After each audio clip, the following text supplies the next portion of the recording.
这次我做的主题是应用程式小工具，以期末报告时做的 TTU Food Hub 为基础做新增。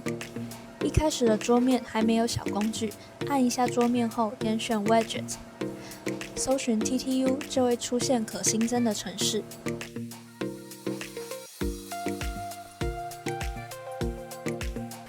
接着按下 Add， 就会显示在桌面上了。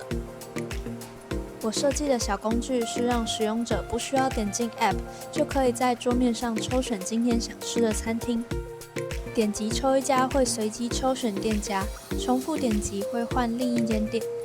可以看到按下中间显示的店名会跳到对应店家的点餐画面，直接让使用者进行点餐。每间店点击后都可以快速进行点餐。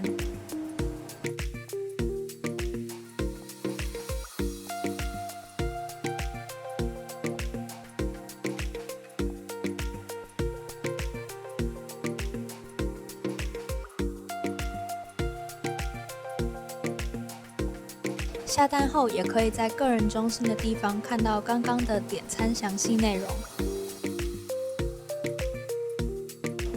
那现在我们进入到店家登入，看看刚才下单的餐点有没有进入店家端。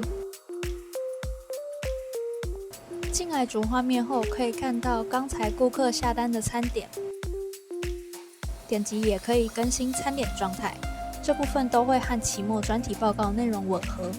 因此，这个程式小工具是可以让使用者方便使用的。